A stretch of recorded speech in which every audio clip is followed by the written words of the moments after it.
Amen.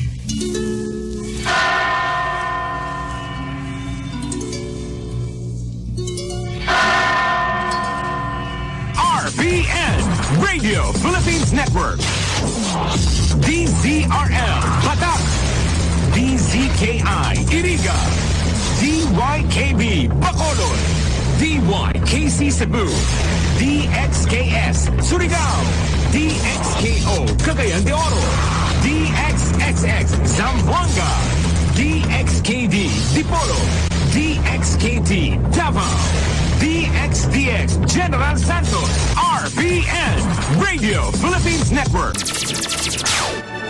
RPN Radio Philippines Network, Radyo Ronda, DZKI-IRIGA, member kapisanan ng mga broadcaster ng Pilipinas.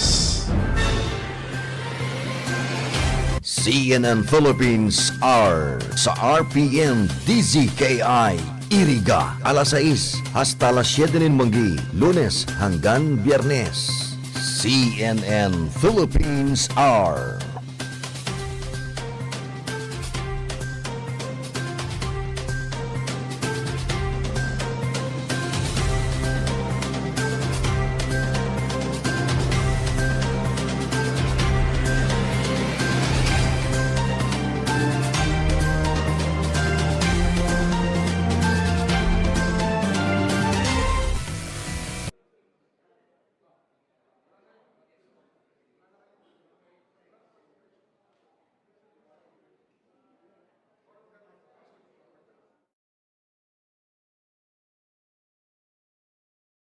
Na-miss niya sa bansa. Alamin maya-maya lang. Panibagong dagok sa mga consumer, nag-anunsyo ang Meralco ng taas singil sa kuryente sa kasagsagan ng tag-init. Ang detalye hatid ni Carrie Cator. Tataas ang inyong bayarin sa kuryente ng humigit kumulang 18 centavos kada kilowatt-hour ngayong buwan. Katumbas yan ng 35 pesos para sa average monthly consumption na 200 kilowatt-hours. Ayon sa Meralco, dahil ito sa mas mahal na power generation charge, dulot ng mataas na presyo sa wholesale electricity spot market. Pero hindi na raw yan kagulat-gulat, lalo na ngayong summer. Temperature levels play a very big part in terms of the overall demand. Sa tala ng Meralco, 10 hanggang 40% ang itinataas ng konsumo sa kuryente mula Marso hanggang Hunyo. Totoo raw yan, sabi ni Noel. Ang dati kasing 2,500 pesos na monthly bill niya, inaabot na raw ng 3,000 piso mula nang pumasok ang tag-init. Sobrang init po talaga, mga electric fan. Halos dadalawahin mo na imbis na isa lang Sabay-sabay po kuryente, tubig at bilihin. Bukod sa epekto ng tag-init, may inaasahan pang dagdag singil na halos 87 centavos kada kilowatt-hour sa June billing. Matatapos na rin kasi ang huling tranche ng distribution-related refunds ng Meralco ngayong buwan. Hindi pa masabi ng Meralco kung magpapatuloy pa ang taas singil pagkatapos ng Hunyo dahil naman sa banta ng El Nino. Posible rin daw kasing madagdagan ang supply kung matutuloy ang 1,200 megawatts na power supply mula sa Ilihan Power Plant. Dalawa yung potential impact ng El Nino. Pwedeng mataas pa rin ang temperature, which will affect consumption or the demand side of the equation. And then, pwedeng affected yung hydro plants with less rainfall, which will affect the supply side naman. Hindi naman siguro magiging ganun kapareha ng July ang June, pero kailangan mo pa rin paghandaan na mas mataas ang demand dahil El Nino year compared to previous years.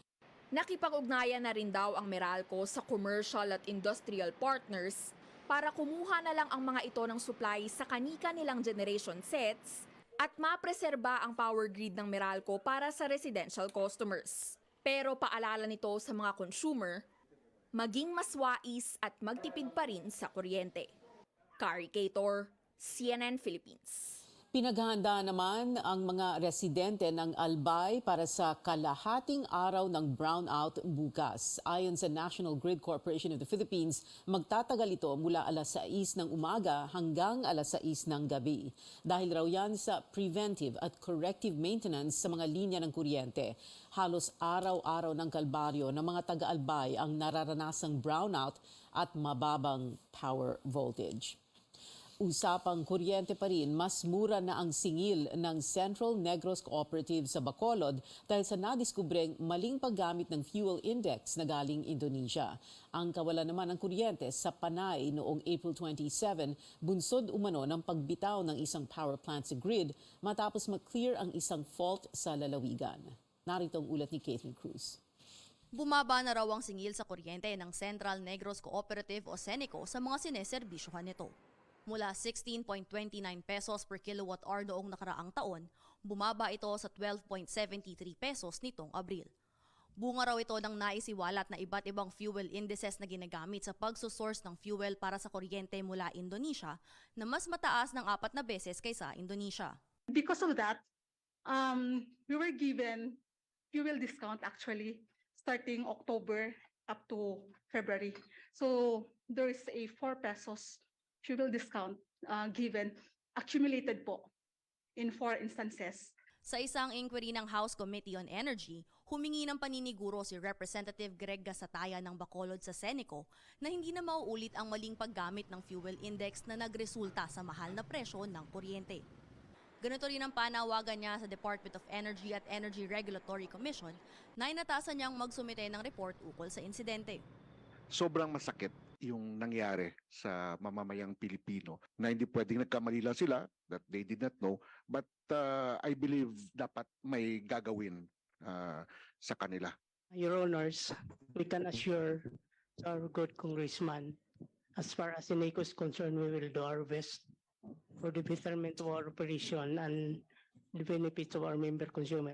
Ipinaliwanag naman ng National Grid Corporation of the Philippines o NGCP sa mga kongresista ang naging sanhi ng power outage sa isla ng Panay noong April 27.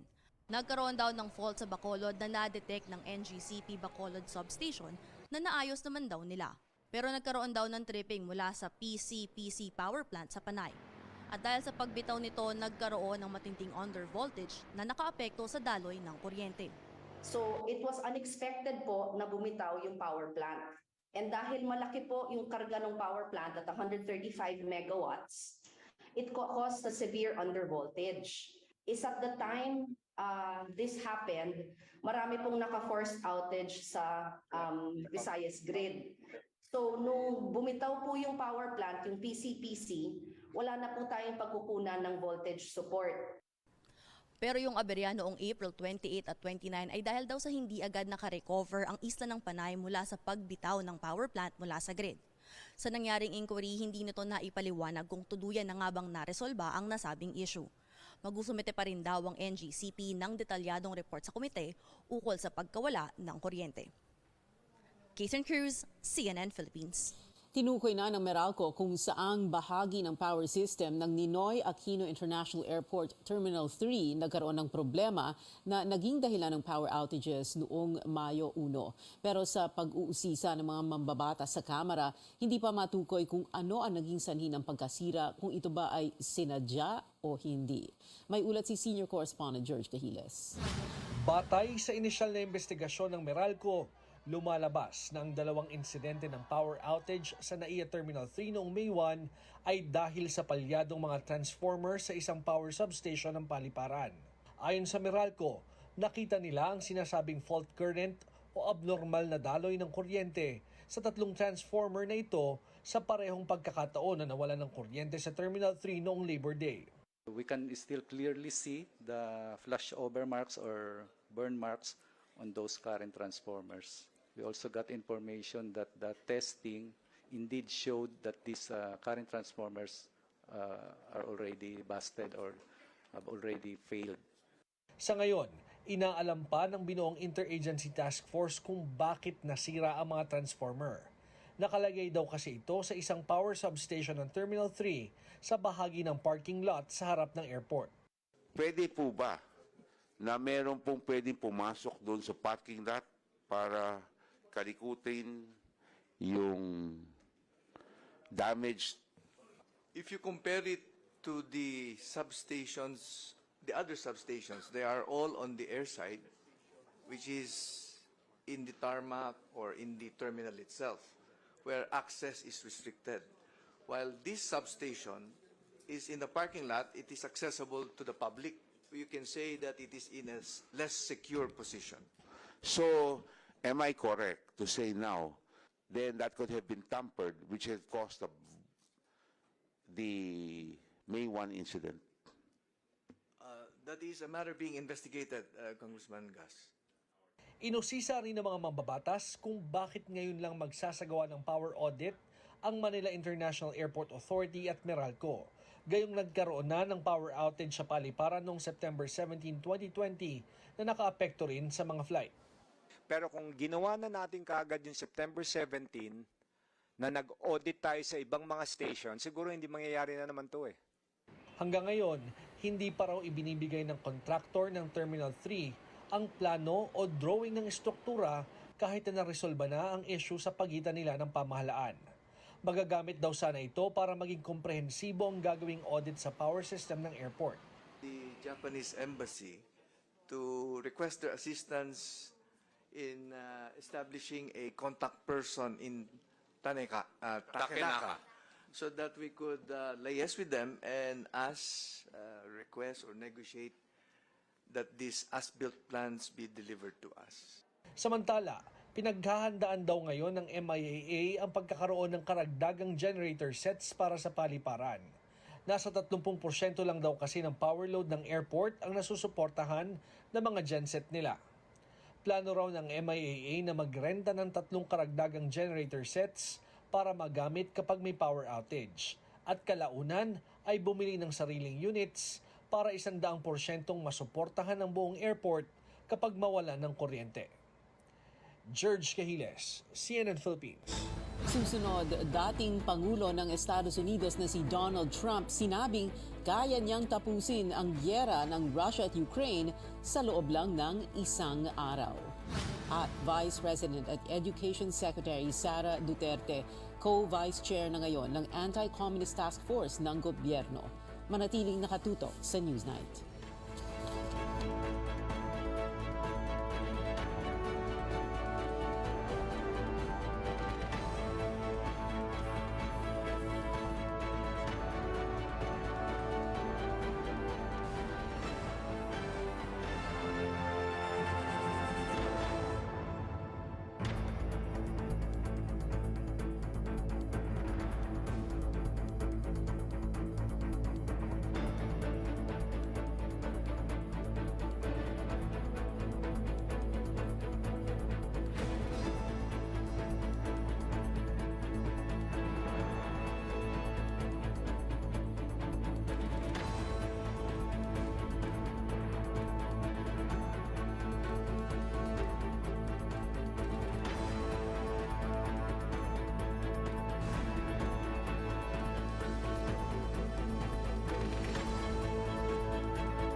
The former president and now majority floor leader, President GMA, and the Speaker of the House, Speaker Martin Romualdez, the Executive Secretary, Chief Luke, who is, and of course, our ever-present welcoming committee, Pasay City Mayor Imelda Calixto Rubiano, the AFP Chief of Staff General Andy Centino, Major Service Commanders, the Philippine Coast Guard Commandant Admiral Abu, and the best dressed at the one of the best dressed at the coronation of King Charles, our First Lady Lisa Marcos.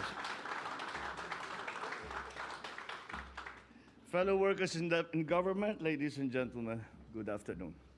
I am happy to report on the outcomes of the Philippines' participation in the 42nd summit held in Labuan Bajo, Indonesia, on the 10th of May to the 11th, 2023.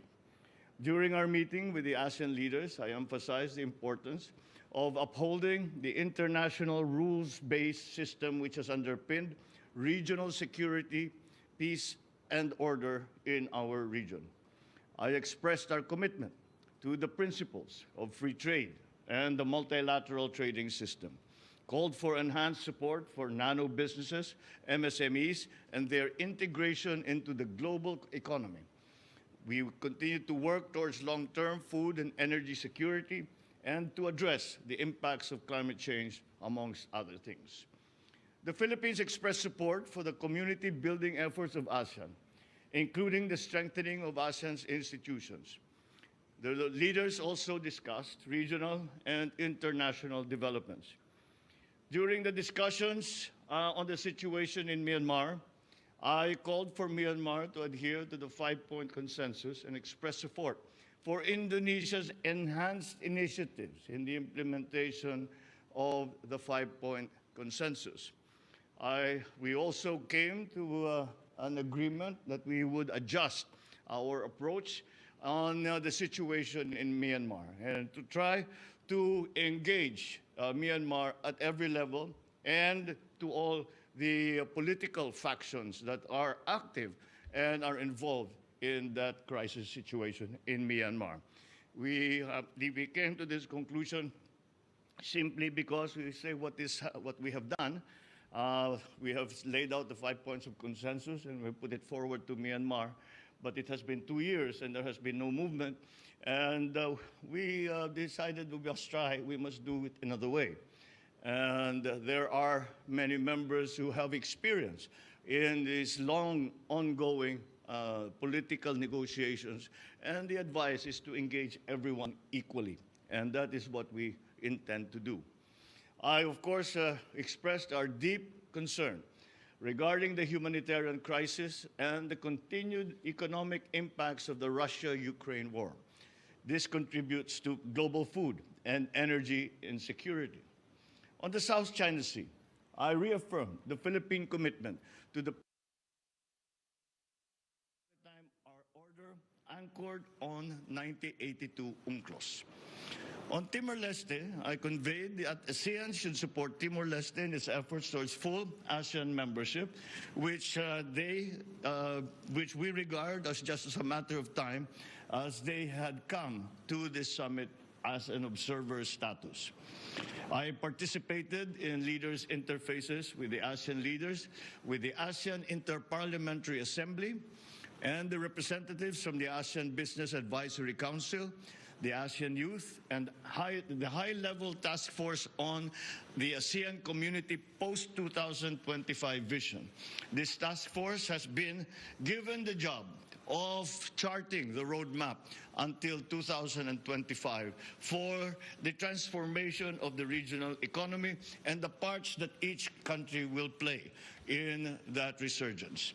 I encourage also our ASEAN external partners to increase their levels of engagement in the BIMP-IRIGA, which is a joint aggregation of Brunei, Indonesia, Malaysia, and the Philippines, and to support its role, the BIMP-IRIGA's role, as a major catalyst in galvanizing economic development and enhancing connectivity in this vibrant sub-region.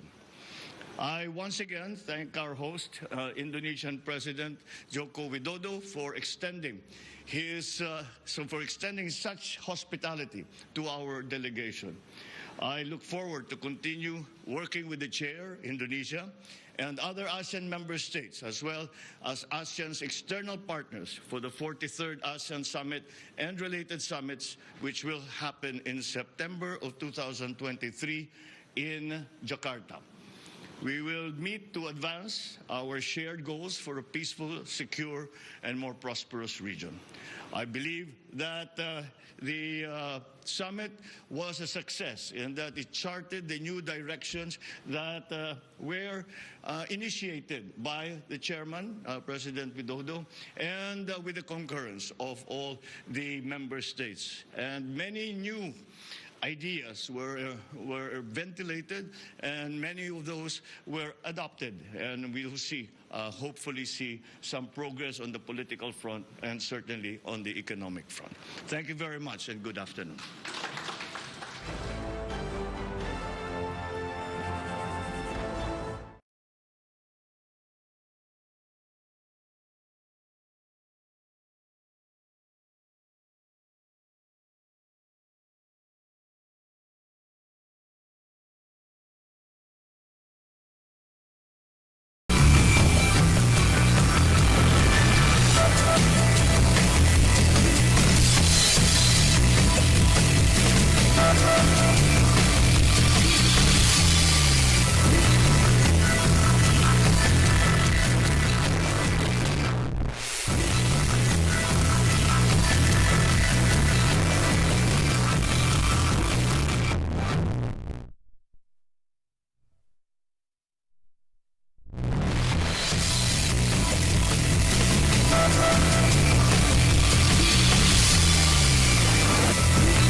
Ito ang Newsnight sa CNN Philippines. Nakauwi na si Pangulong Bongbong Marcos matapos dumalo sa Association of Southeast Asian Nations o ASEAN Summit sa Indonesia. Kalalapag lang ng eroplano ng Pangulo sa Villamor Air Base sa Pasay City kung saan ito nagtalumpati. Noong summit, muling nanawagan ng Pangulo na dapat nang magkaroon ng tinatawag na Code of Conduct o COC sa South China Sea. Ito'y sa kabila ng patuloy pa ring panghihimasok ng China sa mga teritoryo ng bansa sa West Philippine Sea. Nagulat ng live mula sa Labuan Bajo, Indonesia ang aming correspondent Rex Remitio. Rex, anong detalye nito? Bukod sa pagkakaroon ng Code of Conduct, dapat daw ay maging epektibo ito at substantibo. Yan yung panawagan niya sa retreat session ng ASEAN Summit dito sa Indonesia. Sinabi ng Pangulo na dapat sundin ng lahat ng bansa ang 1982 United Nations Convention on the Law of the Sea o UNCLOS. Ito'y kahit na magkakaiba yung interpretasyon ng ASEAN at China sa UNCLOS na siyang tumatayong konstitusyon ng dagat. Ang ASEAN naniniwalang saklaw ng UNCLOS ang lahat ng aktibidad sa karagatan. Para naman sa China, hindi nito sakop ang historic rights ng mga bansa. Sa kabila ng mga anyay nakababahalang insidente sa South China Sea, iginiit ng Pangulo na hindi dapat ito maging sentro ng kaguluhan. Sinabi rin niyang dapat magkaisa ang ASEAN sa pakikipag-usap sa China. Ito'y kahit na may mga kaalyado ang global superpower sa Timog Silangang Asya. Tugon naman ng ASEAN sa statement ng chairman nito sa ngayon na Indonesia, kinikilala nito ang mga hakbang para mapabilis ang paggawa ng COC. Pero kung kailan nga ba talaga ito matatapos ay hindi pa natin malalaman. Muli ring nanawagan ng Pangulo ng pagtigil ng kaguluhan sa Myanmar, pag-abandona sa nuclear ambition ng North Korea at ang muling pag-uusap ng Ukraine. At inaabangan pa rin natin hanggang sa ngayon yung mga detalye naman ng naging bilateral meeting ni na Pangulong Marcos at Timor-Leste Prime Minister Taur Matanruak kaninang alas 10 ng umaga. Nabanggit kasi ni House Speaker Martin Romualdez na posible nilang mapag-usapan yung kaso ni Negros Oriental Representative Arnulfo Teves. Pero aniya, nagpapasalamat siya na deny ng gobyerno ng Timor-Leste ang aplikasyon ni Teves for political asylum. May 3 araw na lang si Teves para makaalis ng Timor-Leste. Hindi pa masabi ni Romualdez kung saang bansa susunod na pupunta ang kongresista. Pero kung ang House Speaker ang tatanungin, mas mabuting umuwi na lang siya sa bansa. Hindi rin basta-basta maibibigay ng Timor-Leste si Teves sa Pilipinas dahil wala namang extradition treaty ang dalawang bansa. Balik sa iyo, Pia. Maraming salamat, Rex Remigio, nagulat ng live mula Indonesia. Habang nagpupulong ang mga lider ng rehiyon sa Indonesia sa ASEAN Summit at nagpapasiklaban ang mga atleta sa SEA Games sa Cambodia, dito sa Pilipinas, nagpamalas naman ang mga Navy ng rehiyon ng kanilang nagkakaisang puwersa para mapanatili ang katahimikan at kaayusan sa ating mga karagatan. Mula Bataan, may ulat ang ating senior correspondent, David Santos. Ang paglapag ng chopper na ito sa helideck ng BRP Davao del Sur, umpisa na ng fleet review.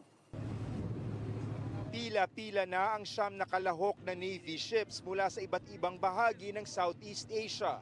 Sa magkabilang dulo, mga barko ng Philippine Navy.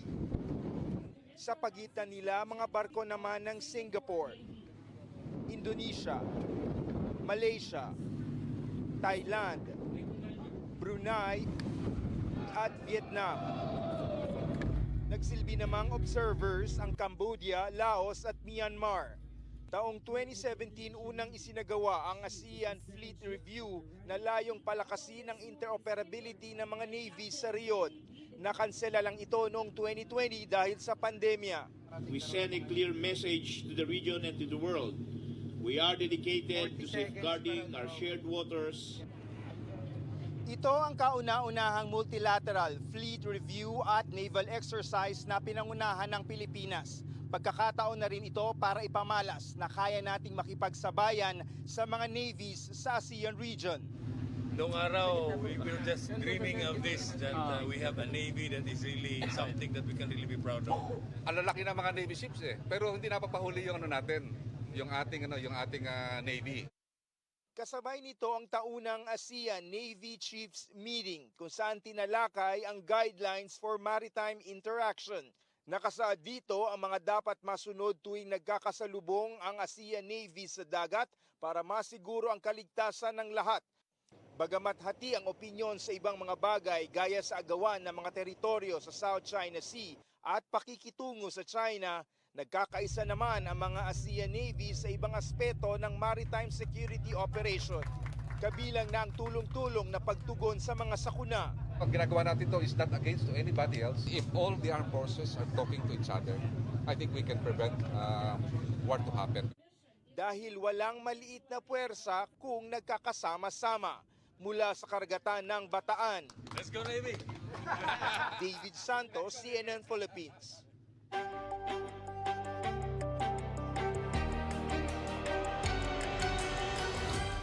Entry at work visa ng mga Pilipino sinuspindi ng Kuwait. Kinumpirma ito ng Foreign Affairs Department. Epektibo ang suspensyon noong Mayo 10. Wala pang detalyeng binabanggit ang Kuwait na dahilan ng suspensyon, pero sinabi ng DFA na nire-resolba na ng gobyerno ang issue.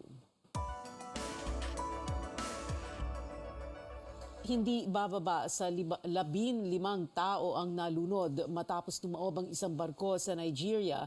Tumaob ang barko sa Dandeji River sa Sokoto State ng Nigeria. Sabi ng isang opisyal, karamihan sa mga lula nito ay mga bata na naghanap ng kahoy panggatong. 21 pasahero naman ang na-rescue. Dating US President Donald Trump sinabing kaya niyang tapusin ang alitan sa pagitan ng Russia at Ukraine sa loob lang ng isang araw. Humarap si Trump sa isang CNN town hall kung saan binigyan siya ng pagkakataong sagutin ang tanong mula mga Republican at undeclared voters sa state of New Hampshire. Sinabi ni Trump na kaya niyang kausapin ang mga lider ng Russia at Ukraine at tapusin na ang gyera. Can you say if you want Ukraine or Russia to win this war? I want everybody to stop dying. They're dying. Russians and Ukrainians. I want them to stop dying. And I'll have that done in 24 hours. I'll have it done. Sa CNN Town Hall din, patuloy ang pahayag ni Trump na dinaya siya umano noong 2020 U.S. presidential elections. I think that when you look at that result and when you look at what happened during that election, unless you're a very stupid person, you see what happens. A lot of the people in this audience, and maybe a couple that don't, but most people understand what happened. That was a rigged election, and it's a shame that we had to go through it. It's very bad for our country. Noong Nobyembre, inanunsyo ni Trump ang kanyang kagustuhang muling maging Republican nominee para sa 2024 presidential elections. Sinabi ng Foreign Minister ng Japan na nakikipagdialogo sila sa North Atlantic Treaty Organization para magbukas ng NATO Liaison Office sa kanilang bansa. Sa eksklusibong interview ng CNN, sinabi ni Foreign Minister Yoshimasa Hayashi na napilitang pag-isipan ng Japan ang regional security matapos giyerahin ng Russia ang Ukraine. Nilinaw ni Hayashi na hindi treaty member ng NATO ang Japan pero patuloy itong nakipag-ugnayan dito. North Korea is intensifying the activities of missiles, and maybe the further provocation such as another nuke test might be possible. And also China is a greatest challenge for us. So that's why, including all those things, our security environment becoming so severe and complex. 21 bansa mula sa Europe at North America ang kabilang sa NATO. Sakaling matuloy ang pagbubukas ng NATO office sa Japan, ito ay magiging first of its kind sa Asia. Abangan, nasa bansa na ang reigning Miss Universe na si Arbany Gabriel para sa Miss Universe Philippines Coronation Night.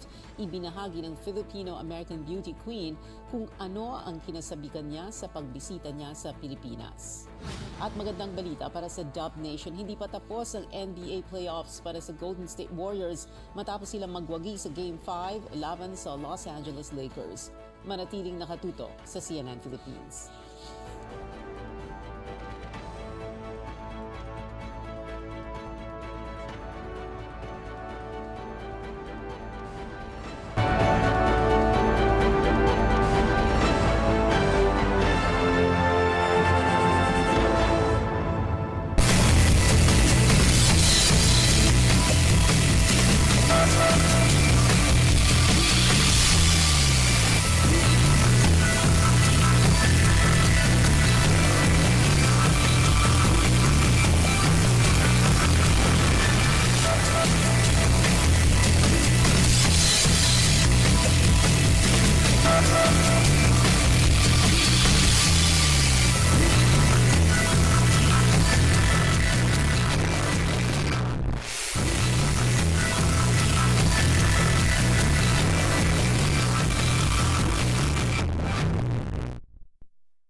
Ito ang Newsnight sa CNN Philippines. Ako si Pia Hontiveros. Ubus na ang supply ng driver's license plastic card sa mahigit 170 opisina ng Land Transportation Office sa buong bansa.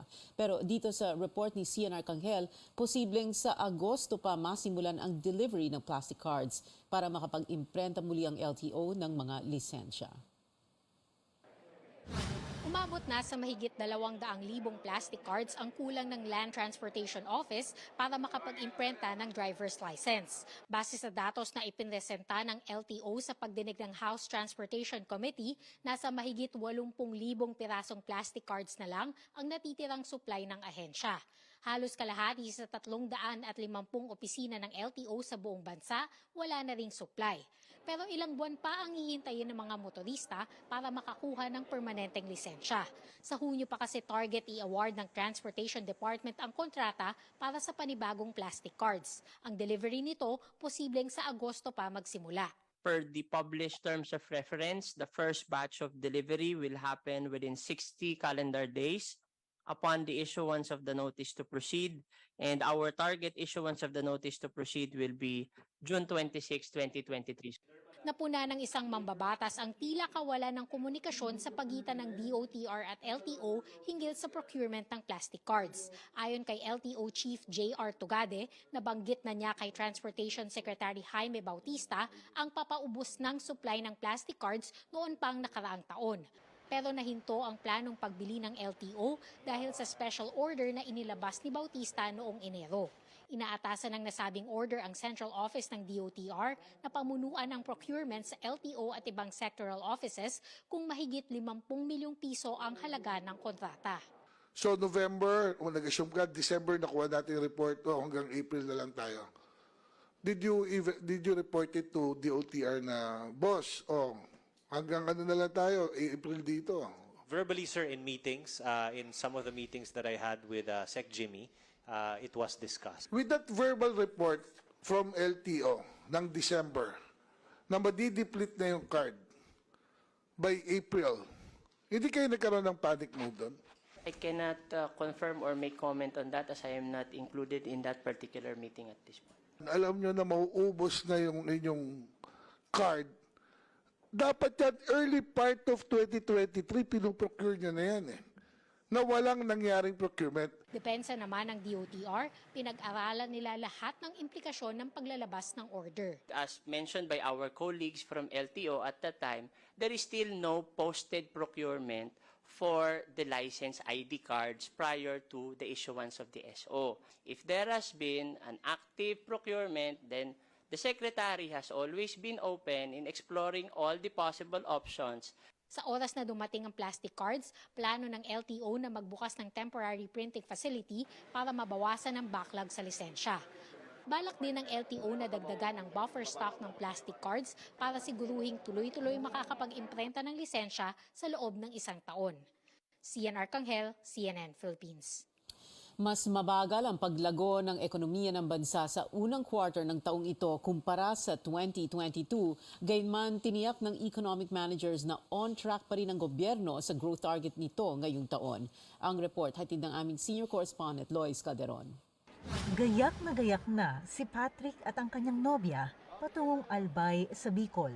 Fiesta kasi sa May 15 at mahaba ang kanilang itinerary sa susunod na 4 na araw. Bakasyon na rin po, yun. Swimming na rin po, yun. Gala-gala na rin po. Gawa ng magbabakasyon na rin naman po, medyo mainit dito sa atin sa Cavite, yun. First time ni Patrick sa Albay.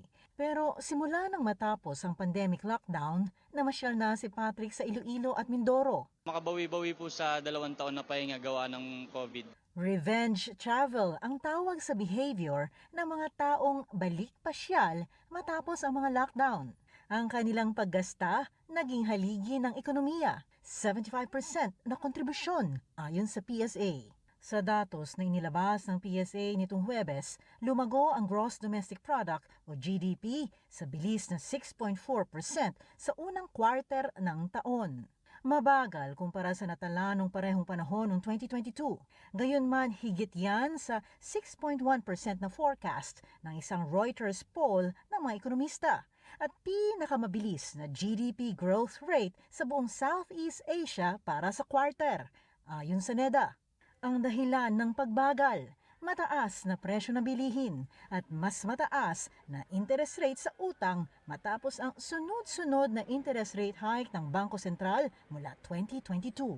Dahil mas mahal ang interest sa utang, Preno muna ang mga borrower at mga negosyante sa paggastos. Bumagal ang household spending sa 6.3% kumpara noong 2022. Higher interest rates last year could have impacted on the consumption and investment. The effects could be felt within 6 months, even a little longer, 1 year. But those effects tend to taper, especially if you are able to rebuild confidence that what BSP is actually trying to do is to anchor the inflation expectations. Pero kung hihimayin ang datos na inilabas ngayong araw, suportado pa rin ang ekonomiya ng ikangay revenge spending, lalo na sa turismo at hotel and resorts. Salamat sa mga consumer na tulad ni Patrick. Isa sa nagpapagaan sa taas ng presyo ng bilihin ang pagbabalik ng mga trabaho.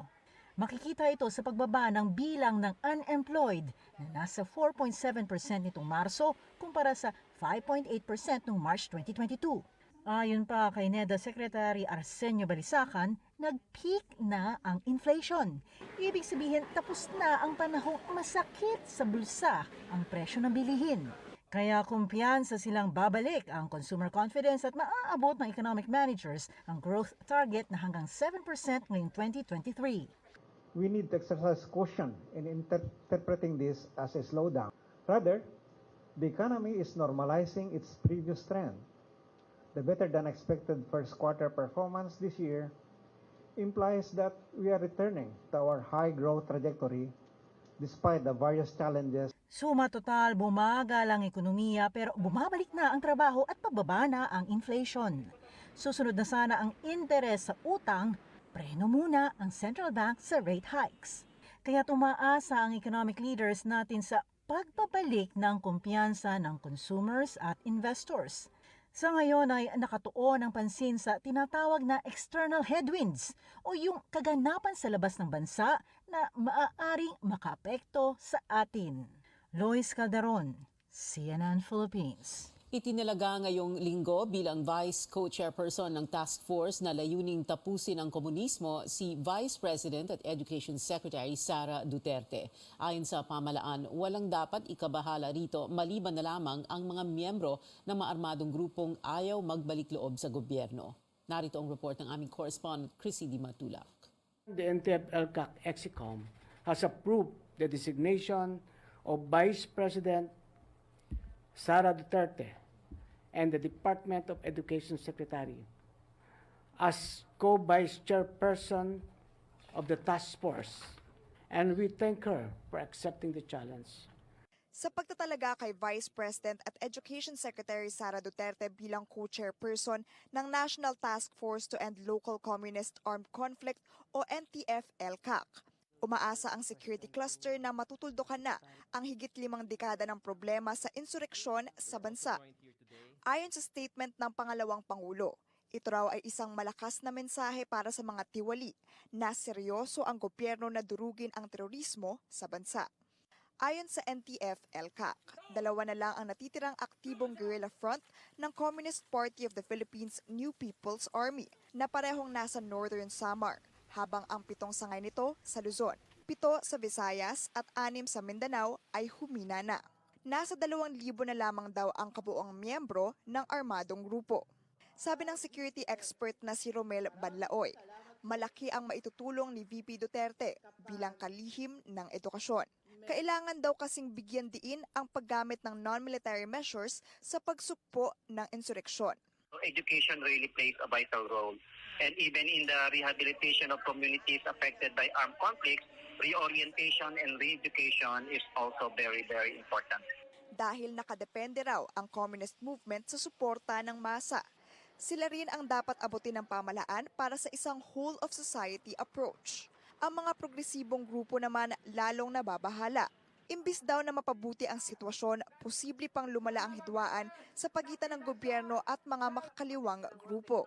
Lalo't higit ang mga paglabag sa karapatang pantao maging ng mga ordinaryong mamamayan. Will only reinforce the fascist character of the task force. We believe that this would be more detrimental to human rights, considering that the Vice President is a known, notorious serial red tagger. She assumed the vice presidency. Nanindigan naman si Secretary Anyo. Ang dapat lang daw matakot sa pagtalaga kay Duterte sa NTF-ELCAC ay ang mga armadong grupo na ayaw sumuko sa gobyerno. Chrissy de Matulak, CNN Philippines.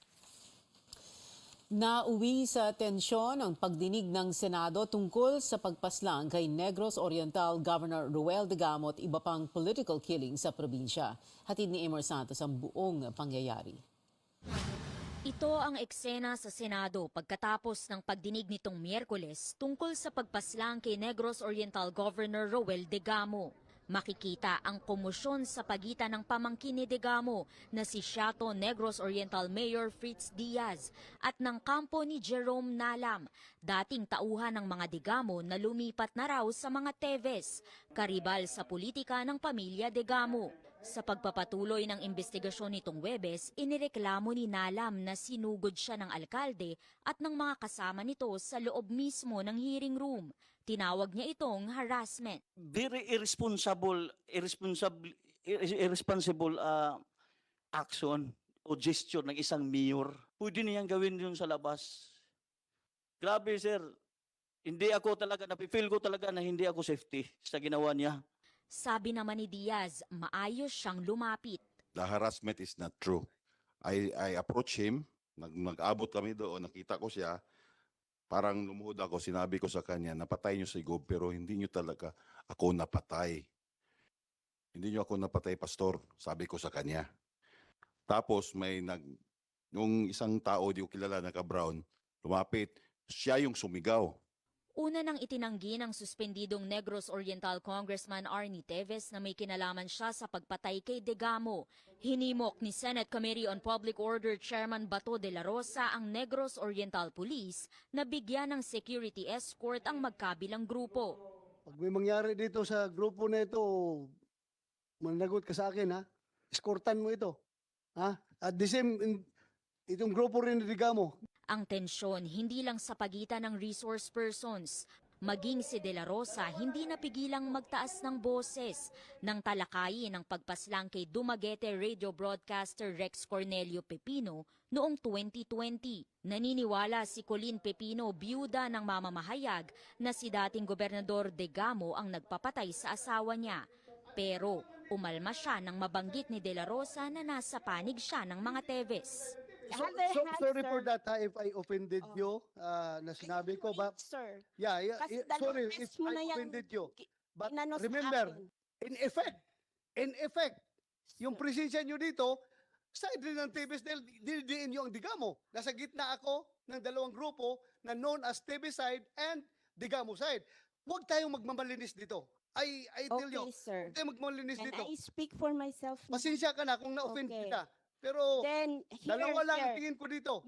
Giit ni Pamplona Mayor Janice Degamo, asawa ng pinaslang na gobernador, inosente sila sa pamamaslang kay Cornelio. Habang nagbabatuhan ng akusasyon ng mga kampo ng Teves at Degamo, iginiit ni De La Rosa na wala siyang pinapanigan. Ang tanging layunin anya, lumabas ang katotohanan at makamit ang hustisya para sa mga biktima ng patayan sa Negros Oriental. Amor Santos, CNN Philippines. Tinapos na raw ni Senator Bato de la Rosa ang mga pagdinig matapos ang 5 hearing. Nagbubunyi ngayon ang pamilya ng na-disqualify na Legazpi City Mayor Geraldine Rosal. Ito ay matapos maglabas ng status quo anti-order ang kataas-taasang hukuman. Ibig sabihin, marireinstate sa pwesto si Rosal at pinipigilan nito ang pansamantalang pag-upo sa pwesto ni dating Representative Alfredo Garbin Jr. Sa ilalim ng direktiba, kailangan bumalik sa sitwasyon bago naglabas ng resolusyon ang Commission on Elections noong October 4, 2022 at May 4, 2023 kaugnay sa disqualification ni Rosal. Dinisqualify ng COMELEC si Rosal dahil sa pagkakadawit nito sa pamimigay ng cash assistance sa panahon ng 45-day election spending ban noong nakalipas na taon. Tiniyak naman ng COMELEC na susunod ito sa kautusan ng Korte Suprema. Nasa isang buwang break ang Korte at muling magko-convene ang NBank sa June 13.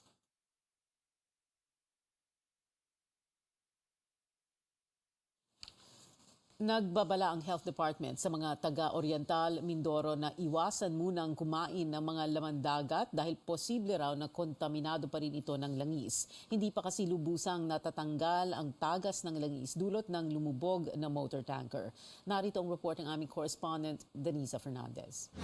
Mahigit 2 buwan na mula nang lumubog ang MT Princess Empress sa katubigan ng Oriental Mindoro. Pero ang siphoning machine o makina na sisip-sip ng tumatagas na langis mula rito ay parating pa lamang sa huling linggo ng Mayo mula Singapore. Ang oil spill mula sa MT Princess Empress kumalat na rin sa mga karatig probinsya tulad ng Palawan, Batangas at Antique. Inaasahan natin na halos 1 buwan ang operations niyan para tuluyan na mawala yung langis na naka-imbak pa doon sa lumubog na tanker.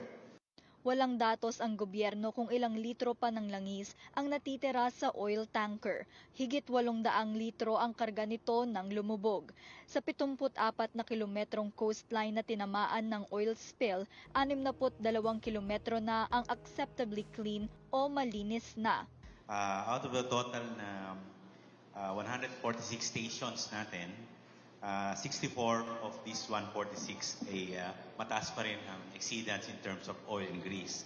Samantala, may babala pa rin ang Department of Health sa pagkain ng lamang dagat. Again, still we need to prepare and cook the food properly. Avoid eating seafood products that have an oily smell or taste. Fisher folks should ensure that their catches do not contact any remaining floating oil and are free from signs of contamination. Dapat din umanong umiwas sa pagkain ng seafood mula sa mga lugar na may fishing ban.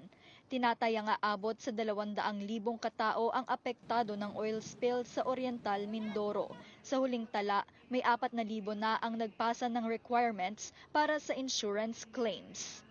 Denisa Fernandez, CNN Philippines. Viral sa social media ang mga advertisement sa mga booths sa London na inilabas umano mismo ng Presidential Communications Office o PCO.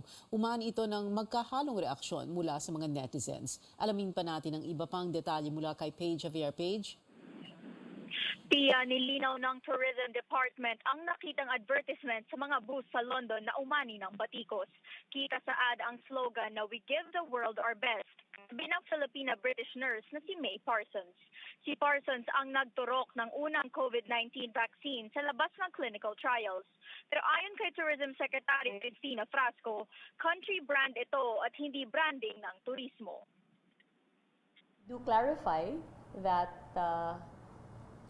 the ad that was released in London is not yet the tourism ad of the Department of Tourism, as we are releasing the branding campaign subsequent our consultation with our tourism stakeholders. Nauna nang sinabi ni Senador Nancy Binay na nakakabahala ang kampanya dahil aniya mukhang inaalok natin sa mundo ang ating mga nurse. Iginiit ng senador na hindi ito magandang tingnan lalo na't may shortage dito ng mga health worker. Nagpasalamat naman si Binay sa pagsisikap na palakasin ang turismo pero tila may disconnect daw sa mensahe.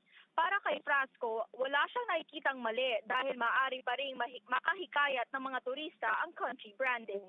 Ang tanungin naman ang kalihim kung papalitan na ang "It's more fun in the Philippines" slogan, ito ang kanyang sagot. We are enhancing the branding for the Philippines. In no way are we saying that the Philippines is no longer fun. It is. It continues to be. But so much has happened since the pandemic that requires us to evolve. Dagdag niya, makikipag-usap nga sila sa tourism stakeholders para masigurong aligned ang magiging branding nila.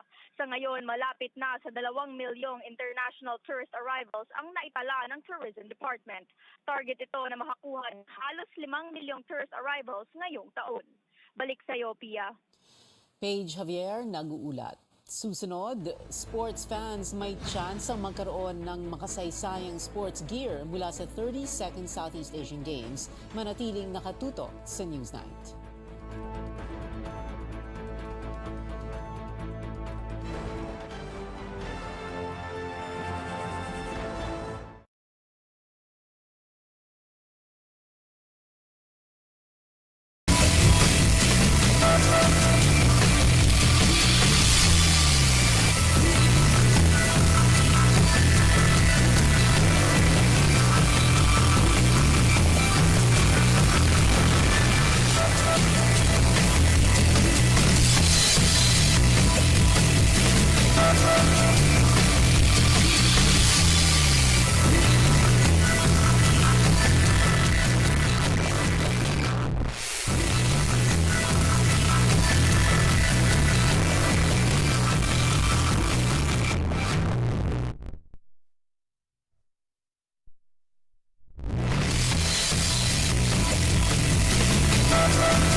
Ito ang Newsnight sa CNN Philippines. May ginto uli ang Pilipinas sa 32nd Southeast Asian Games sa Cambodia. Nasungkit ng track and field athlete na si Eric Cray ang pang-27 ginto ng bansa sa Phnom Penh. Naghari si Cray sa men's 400-meter hurdles finals matapos magtala ng 50.03 seconds. Ito ang ika-6 na sunod na SEA Games gold medal ni Cray sa naturang event. Heads up mga kolektor ng sports memorabilia, magkakaroon kayo ng chance ang magkaroon ng makasaysayang sports gear mula sa SEA Games. Planong isubasta ng pole vault star na si EJ Obiena ang sapatos na ginamit niya upang masungkit ang kanyang ikatlong gold medal sa Cambodia. Ni-reset ng Asia's best pole vaulter ang kanyang record sa biennial meet na ngayon ay nasa 5.65 meters. Sa panayam sa Sports Desk, hangarin umano ni Obiena na mapabuti ang estado ng kanyang sport sa pamamagitan ng auction. Pumanaw na ang boksingerong si Kenneth Egano ilang araw matapos siyang makomatose. Ayon sa boxing organizer na blow by blow, sumakabilang buhay si Egano Miyerkules ng hapon matapos siyang mag-collapse sa kanyang huling laban sa Cavite nitong weekend. Isinugod ang 22 anyos na boksingero sa Imus Doctors Hospital kung saan siya ay na-diagnose na may brain hemorrhage. Wagi si Egano sa kanyang huling laban by unanimous decision. Si dating Senador Manny Pacquiao ang sasagot sa mga gastusin ni Egano. Abangan mamayang 8:30 sa Sports Desk, makakapanayam ni Andre Felix, sina Casares at Kira Ellis, gold medalists mula triathlon at aquathlon sa 32nd SEA Games. Tutukan yan dito lang sa CNN Philippines. Matapos ang 5 taon, nakabalik na rin sa Pilipinas si reigning Miss Universe Arbony Gabriel na ikwento ni Arbony sa panayam ni CNN Philippines anchor Sam Sedwani kung anong magandang asal ng Pinoy ang nakatulong sa kanyang panalo. Ang detalye din sa atin ni Sam. Sam? Pia, sawa man ang ilang Pilipino sa mainit na panahon, ito pa nga ang isa sa pinaka-na-miss ni Arbony dito sa bansa. Sabi niya sa aking panayam na natuwa siya sa init dito dahil malamig nga naman sa New York kung saan siya nakatira. Nasa Pilipinas ang Miss Universe title holder dahil special guest siya sa coronation night ng Miss Universe Philippines sa Sabado sa Mall of Asia Arena. Ibinahagi rin ng pageant queen na hanga siya sa kakaibang work ethic ng mga Pilipino at nagamit niya ito para magtagumpay sa global pageant.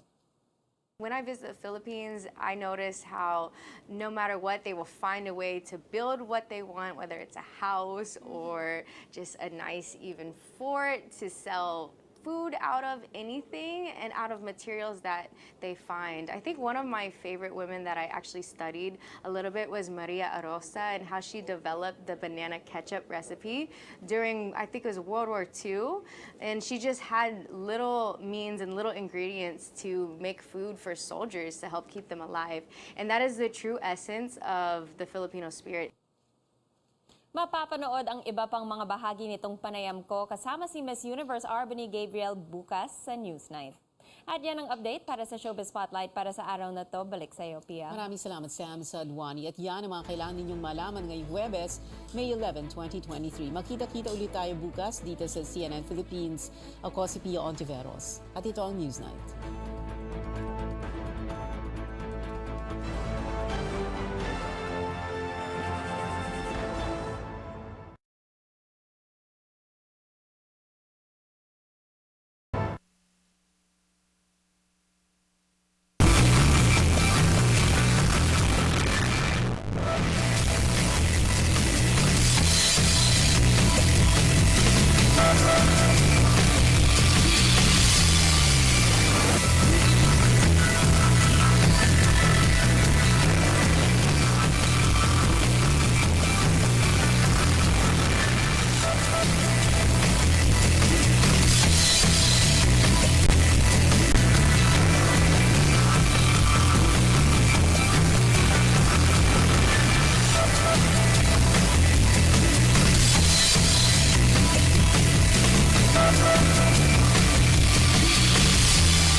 Pride Antibac Detergent, manufactured by ACS Manufacturing Corporation. ISO certified, world-class quality. ACS. Sa panahon ngayon, kau ba'y sigurado? Kau ba'y protektado? Ang pamilya ay i-shield mo. Laban sa bakterya, I-shield mo. laban ng pati virus, I-shield mo. Shield Bath Soap. Patay ang 99.9% of bacteria and virus tested. Bilib ang mga eksperto sa Philippine Nurses Association. sa sakit protektado, I-shield mo. pamilya'y protektado, I-shield mo. Shield Bath Soap. Manufactured by ACS Manufacturing Corporation. ISO certified world-class quality.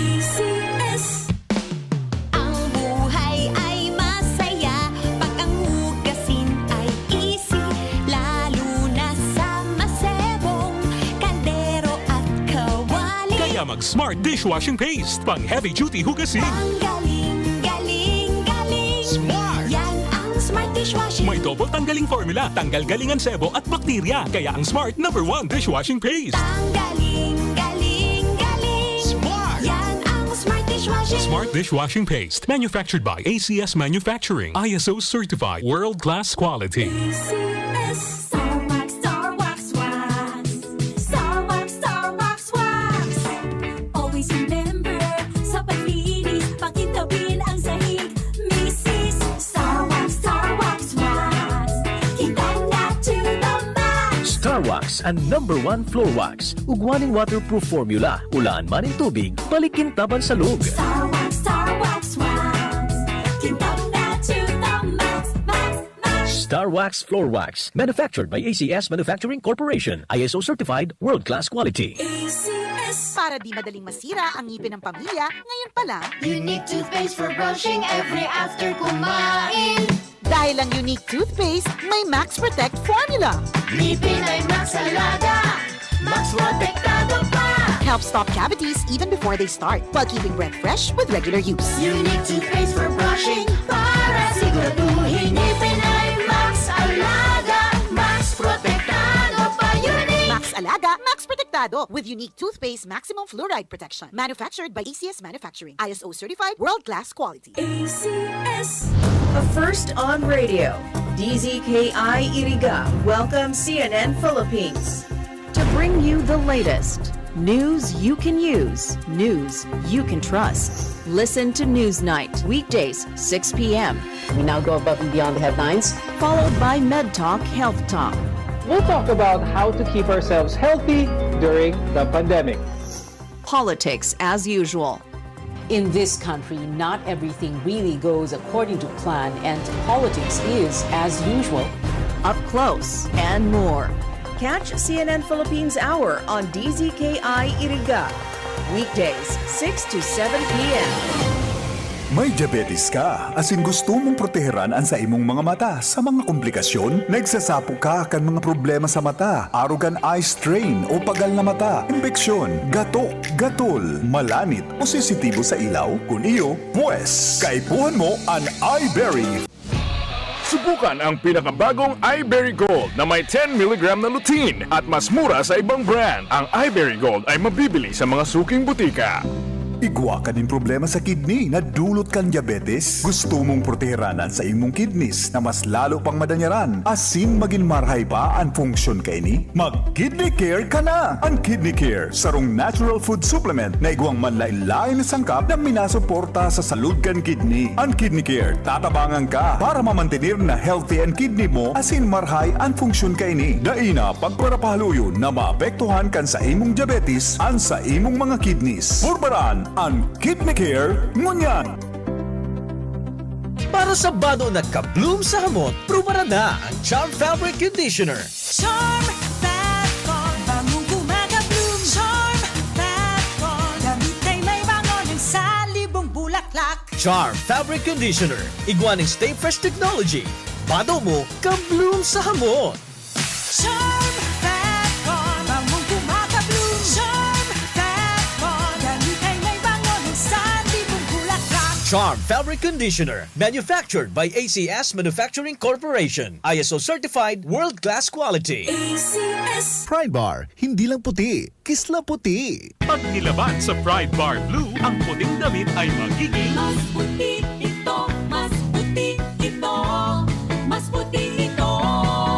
Sa Pride Bar Blue, pwedeng hindi na ako magtina, anyel o bleach dahil ang Pride Bar Blue ay may power whitener na nanunuot sa bawat hibla. Kaya ang damit ay kisla puti at panayan pa sa kamay. Mas puti ito, mas puti ito, mas puti ito. Pride Bar Blue with power whitener. Di lang puti, kisla puti. Pride Bar Blue. Manufactured by ACS Manufacturing Corporation. ISO certified. World-class quality. ACS. Sa Pride Antibac Detergent, malinig ang labada. Knock out ang bacteria. Stop ang germs sa Pride with Antibac. Linis ang labada, knockout ang bakterya. Ang Pride Antibac, igwaning germ knockout action. Kills 99.9% ng germs sa bado kan pamilya. Stop ang germs sa Pride with Antibac. Linis ang labada, knockout ang bakterya. Pride Antibac Detergent, manufactured by ACS Manufacturing Corporation. ISO certified, world-class quality. ACS. Sa panahon ngayon, kau ba'y sigurado? Kau ba'y protektado? Ang pamilya ay i-shield mo. Laban sa bakterya, I-shield mo. laban ng pati virus. I-shield mo. Shield That Soap. Patay ang 99.9% of bacteria and virus tested. Bilib ang mga eksperto sa Philippine Nurses Association. Sa sakit protektado, I-shield mo. pamilya'y protektado. I-shield mo. Shield That Soap. Manufactured by ACS Manufacturing Corporation. ISO certified world-class quality. ACS. Ang buhay ay masaya pag ang hugasin ay easy, lalo na sa masebong kaldero at kawali. Kaya mag-Smart Dishwashing Paste. Pang heavy-duty hugasin. Ang galing, galing, galing. Smart. Yan ang Smart Dishwashing. May double tanggaling formula, tanggal galingan sebo at bakterya. Kaya ang Smart #1 Dishwashing Paste. Ang galing, galing, galing. Smart. Yan ang Smart Dishwashing. Smart Dishwashing Paste. Manufactured by ACS Manufacturing. ISO certified. World-class quality. ACS. Star Wax, Star Wax, Wax. Star Wax, Star Wax, Wax. Always remember, sa paglinis, pakintabin ang sahig. Mrs. Star Wax, Wax. Kitang na to the max. Star Wax ang #1 floor wax. Ugwaning waterproof formula. Ulaan man ang tubig, balikin taban sa lug. Star Wax, Wax. Kitang na to the max, max, max. Star Wax Floor Wax. Manufactured by ACS Manufacturing Corporation. ISO certified, world-class quality. ACS. Para di madaling masira ang ngipin ng pamilya, ngayon pa lang, Unique toothpaste for brushing every after kumain. dahil ang unique toothpaste, may Max Protect formula. Ngipin ay Max Alaga, Max Protektado pa. Helps stop cavities even before they start, while keeping breath fresh with regular use. Unique toothpaste for brushing para siguraduhin ngipin ay Max Alaga, Max Protektado pa. Unique. Max Alaga, Max Protectado with unique toothpaste maximum fluoride protection. Manufactured by ACS Manufacturing. ISO certified, world-class quality. ACS. Chikiting lisas, dagdag na bakuna laban sa tigdas, rubella at polio.